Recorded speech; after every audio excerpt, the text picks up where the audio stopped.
Hello friends, welcome back to our YouTube channel. In this video we can see Shrikant and Fide rating of 1637 of own games played, like some blitz and rapid games with analysis and explanations.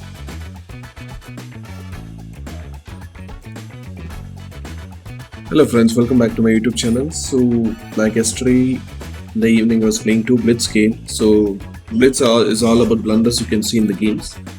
So yeah, it might be like from my end also, from black end, from white end also. I'm playing as a black. So I started playing like e4, I started playing like French defense, e6. When I started controlling the center, I started playing d5. Now I'm creating a pressure in the center. So immediately he has to react with this pawn. Either he has to play advanced variation or exchange variation. So this is advanced variation, or else he has to go for exchange variation, or else he can also go for classical line, classical variation. The idea is if I capture, you can recapture with the knight. And also there is something called Tarash also. The idea is the same. Okay. So but in this game what happened is my opponent started playing like knight e2 Tarash variation. After this, what I can say is one is attacking and one is defending. So I started increasing the pressure by bringing the knight. Now twice it is an attack. Now he is forced to advance, or he has to protect. Something he has to do with this pieces. So after this, my opponent started playing like e5, making sure the knight is away, and this will be a vulnerable square where he can put his bishop and attack on the weak headstone square. So once I castle, it is going to be dangerous for black. So after knight of d7, my opponent started playing bishop e3 as we discussed. c5 hitting the center. I'm trying to break these two central pawns. So my opponent started reinforcing by playing like c3. I started increasing the pressure by playing knight c6. Actual Tarash line is this. He started playing knight e2. The next knight will go to f3, and there will be a good strong center in the d4 square and e5 square. So after this, my opponent started playing. So I started breaking the center, c6 d4. So as soon as he recaptured, I started playing f6, making sure these two pawns will become more vulnerable. So f4 was played, is like again reinforcing and overprotecting the e5 pawn. I started playing bishop e7, looking for castling. He castled, even I castled. Knight f3 started developing the knight. fx e5 was played, even he played fx e5. So both have got open file on f file. So here I start playing something like waiting more like h6, not allowing the knight or bishop to come here, so that my queen can go and attack this pawn in future if required. So my opponent start playing like bishop e3. Here you can pause the video for some time and think for the best moves. So I feel like this bishop is hanging, and this b2 pawn is also a bit hanging. So if you found queen b6, it's nice because hitting this pawn at the same time also increase the pressure on this bishop. Yes, queen b3 can be played, but double pawns will be created. And also there's the advantage, pros and cons in this. But my opponent started saving this pawn by playing b3. So I think this is not a good move. The reason is I can sacrifice my knight. Once he captures, again I recapture. If he takes, again I can win the bishop. So what is happening is I'm winning both bishop and knight for my two knights with additional 2 pawns benefit. And these two central pawns are monster passed pawns later. So this was my plan. So accordingly what I played is knight dx e5. Knight x e5, again knight x e5 was played. Here the bishop was under attack, so my opponent starts saving the bishop, but it's not saving actually, it's going for free again. So thereafter my opponent decide. These things will happen in blitz. But generally I don't recommend my students to play blitz unless they're good at classical games They are well versed with the opening, middle game, end games. Okay. So let's go for the second one. So here is the second game. Like I start playing like king pawn opening, opponent start playing like French defense. So like generally we need to fight for the center. Now he started transposing to Sicilian, but it is too late. If you're playing Sicilian, first you should play c5, then e6 you should play. Now whenever opponent delays this c5 move, I usually go for d5, making sure I'm seizing the center. So in Sicilian what happens whenever you play d4, the general rule is thumb rule is they have to capture, so that they'll get a semi-open file in c5. So here what is happening, since I delayed, we are going to play like d5, something it's like Benoni kind of a pawn structure you can see now. So after c4, I'm making sure everything is seized. So d6 was played. I started developing my knight, and e5 was played. The center, it's completely like a close position. f4 was played. Like I'm like attacking players, I would like to have open position if possible. If not, I'm okay with close position also. So f4 was played. Like I'm looking for some breakthrough. So here knight b7 was played. So here I think I would have played like b3 or something, making sure there afterwards, in case if he captures, I can recapture. But anyways, I was looking for development. I don't like to play with many pawn movements. So knight f3 was played.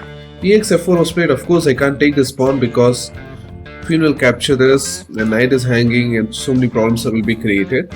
So I'm very cautious about this pawn. So after that, I start playing like b3, making sure I need to secure my position first, then going for capture. Queen b4, as expected, his queen is coming once, twice, and wasting his time just to pin the knight.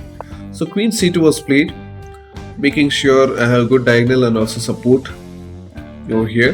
So my opponent started playing knight f6. I started over-protecting. So whenever opponent plays something, what is the threat, what is they are trying to attack, I'll see. Then I'll try to play accordingly. So knight e5 was played down. So after knight x e5, dx e5 was played, I look for castling so that my knight is in more trouble. And I saw this queen as something like we can trap is what I saw. So what I started planning is, if I play like a4, e5, then bishop a3, then queen is completely trapped. He don't have any movements. So accordingly, I start playing like a5. My opponent know this trap and all. So he started going away. And it's a loss of a tempo, I can say. Again, I started kicking the queen. And you can see like queen came once, twice, thrice, and 4 times. He's going and wasting his development, I can see. So here knight b5 was played. I'm not going for knight b5 just to capture this bishop, because there's a bad bishop, because you don't have any good diagonals here. It is just guarding. So my plan is very simple. I just want to go here and provoke this pawn. Once this pawn is provoked, I would like to come back and remaneuver and go and sit in a good outpost like knight to b6. So this was my plan actually, not to capture this bishop.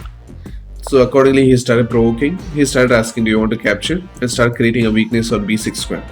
So I started going back and I started developing first. Yeah, directly I can't go here because queen takes pawn and all is there. So in this point of view, I started making sure like bishop will come and protect this pawn. So thereafter, I played knight a5, then getting a knight on a6. My opponent, kingside knight, is going on the queen side and challenging this knight. I think first of all, I'm pawn down. I don't like to give like knight takes, pawn takes, and queen takes. And also, I don't like to go backside at this point. So I started eliminating the light square. I can see most of my pawns are in light squares. And I would like to remove this light squares and put this bishop and these squares to control maximum space, to control the light squares. So I started grabbing this light square bishop. And I started improving my rook, throwing all my pieces on the king side. Now, my simple plan is, because center is closed, when the center is closed, you can go for a breakthrough on the king side. So queen came, so I got a tempo here. I'm so lucky because he can't take, because bishop takes queen is a threat. So again the queen went. I need to save my rook. Now maybe he's looking for giving a space for his knight to come into the game. So I saw these two bishops are not doing much job, and more I would like to bring the other rook also into the game first. Then afterwards I can put my king away, because whenever the king or a rook or queen are attacking the king or queen, I'll just move away from that file. So in long term it will be secure and safe. And also maybe I can put my rook also here if possible and go for breakthrough. So queen h7 was played. So here I started activating the bishop. And it is very simple. I'm going for activating the bad bishop for a good bishop on f5. So my opponent sensed the danger that I would like to come to g4 and attack the rook. So he started moving to rook to b8. So I started activating the other bishop also. So maybe I can go to bishop to h4 and eliminate this knight. See, my two bishops were not doing anything here. So I started activating. So in your games also, what you should do is, you should see the worst pieces and improve. So I improved my rook. Now I'm improving my minor pieces. Like b6 is going for queen side attack. Now I'm going for king side attack. Plan is very simple. After bishop takes, pawn takes, king side has become vulnerable pawns, we can see, and easily we can go for attack. Maybe we can double the rooks also here, then attack this pawn is what my plan was, intuition was. So accordingly I started securing. Now I want to deflect this bishop. Maybe you can play this also, but you know, like my queen can come, and again there's some danger is what I felt. So my opponent started capturing, and I got a very good advantage in damaging the pawn chain. And finally I need to bring my bishop into the game with the tempo. And now my plan is very simple. Go and attack the weak pawns on the king side. Maybe I can win the queen also here. Here my opponent started asking, please capture, so that there will be a back rank mate in future is what he's telling. So I'm not happy with this pawn takes and giving an open file. So I start playing queen takes. Here it was very tempting for opponent to play this, but I don't know why he didn't play this. Maybe he's feared about this bishop or what, I don't know. So thereafter my plan is very simple. I started doubling the rooks and increasing the pressure on. I had 6 pawns. So whenever you create a double pawns, isolated pawn, those pawns will be our target generally. So I'm going on the weakness, that's it. So queen started moving away. Rook on 7th rank is good. And also my light square bishop is doing great job, and the queen is also attacking a vulnerable square. Things are really good. I like this position. And for me, only threat is like back rank mate is going to happen if I'm not careful. So here my opponent started attacking. So I made sure this pawn is secure, and also I'm going ahead, you know.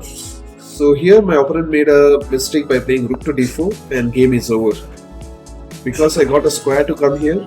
So here you can pause the video and think for some time what will be the best move for white. You know, there's a back rank mate also is there, one move, but you can finish the game.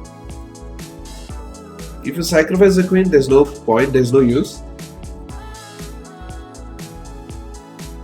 Of course, you can't give a breathing space and all now. Simply he's going to take your queen. So I got a tempo, look for checks. I play queen b7 check, rook d7. Plan is very simple, like, you know, 2 are attacking and only 2 are defending. So I started deflecting his queen first. So he's forced to take with the king or queen. Queen captures was played.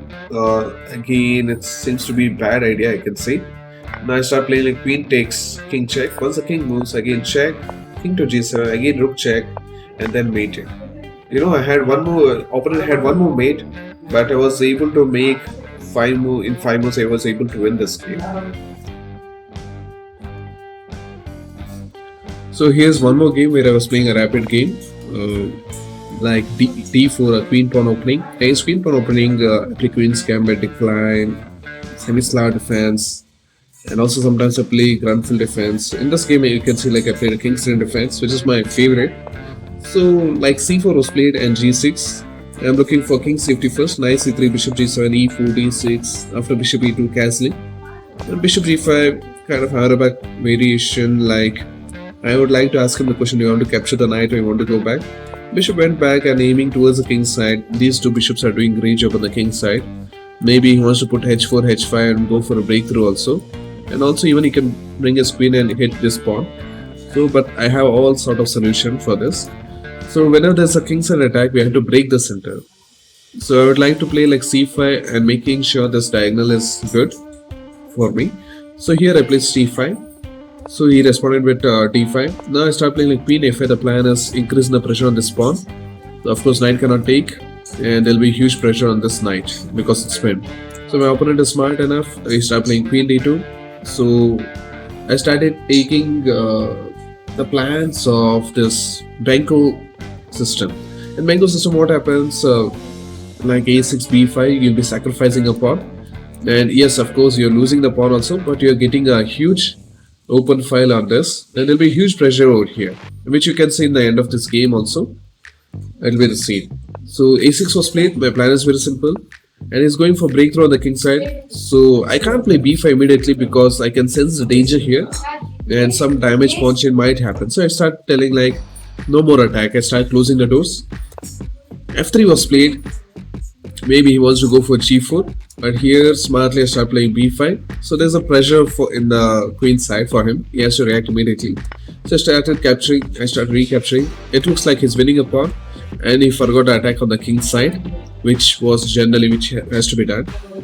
And he is deviated from the king side to queen side now. So I start putting the bishop on a6, making sure the bishop will be eliminated. So after capture, I got lead in development by sacrificing a pawn. A3 was played, is wasting a time on the queen side, I can say. So I started putting both the rooks in semi-open file. So A file and B file is a semi-open file where both the rooks are doing great job. Knight E2 started developing the piece. Queen base 6 hitting this pawn. So I'm not allowing him to attack on the king side. There's more pressure on the queen side now. So he has to react immediately. Start playing rook to B1. So I start playing queen to B3. Maybe I can bring this knight C7 and put this knight, and maybe I can double the rooks. This is the plan. So my opponent started castling. Knight to H7 is a bad move. Maybe I would have played like knight to D7 to knight to E5. I felt really bad because this knight is not doing anything here. So I thought of maneuvering like this, but it was very easy to maneuver like this, So this was an erroneous move because I don't have any future over here. Rook F7 was played. I started playing knight C2, hunting this knight, and also improving with the tempo. This was my plan. Rook C2 was played. He's trying to overguard it. Of course, I can't play it just because knight is doing a great job, So in this point of view, I started going for a trade, and he got a tempo. Well, I'm very much happy. Like there's no kings in attack. All his pieces are coming towards the queen side. And I went back. Maybe I can put this rook here. So let's start playing rook over here. Queen C1 was played. Maybe here, here bishop takes knight is not good, Okay, knight F8 was played. So I saw this knight is not doing great job. So I started moving this knight. But what is the future for this knight? Where we can place the biggest question is. So we can play knight F8, knight D7, then knight E5. Thereafter what? Do I have still any of the good squares? Yes, I can see like knight E3 is a good square, and also knight C4 is a good square. But if he tries to play like F4 something, then I'll get a good outpost here and gaining more space on the king side. So that's what I planned. So when you plan for the knight, you should have a very good plan actually. So without plan, don't play any of the moves. So knight F8, I have some strong ideas behind here. So knight D1 was played. So I started capturing. Knight D7, I started improving the pieces. Bishop D2 was played. Maybe also put his bishop and eliminate bishop for bishop, I think. Then afterwards you want to replace the knight. Because this bishop is doing great job. Queen, rook, all the pieces are attacking on the king side. Queen side. So knight E5 was played. Now bishop E5 was played. Bishop to C3, sorry. Here I saw like I can play like rook takes, if pawn takes, then queen takes, rook takes. Again it's spin. I have a good move is what I thought. And also for opponent now it's very tempting because after pawn push, here I played rook x3. Now for opponent it's very tempting to play like f4. The reason is once the knight goes away, he can eliminate the bishop, and after king takes, maybe he can put his rook here, and once the queen goes away, again he can win this rook is what the plan is all about. So according to my guess, he took some time and he started playing f4. I was very happy for this move. Every pawn movement creates a weakness. Then my knight got a good outpost. He captured my bishop. I know the threat is this, but I'm not afraid of this. I sacrificed my bishop. I didn't recapture. I went for kingside attack. Plan is I can go for series of checks and win this pawn. Maybe he's got some danger on the king side is what I felt. And one more plan is, if he's not careful, if he plays like something like rook c3, or if he retreats this bishop, he can simply go for checkmate also here. So my opponent started playing like, still he had 2 minutes or 3 minutes, close to 3 minutes of time. He played bx8. He was very greedy in capturing the piece, so I finished the game. So in this, you can see kingside defense, Benko Gambit ideas, and improving the worst pieces, throwing all the pieces is what it's all important.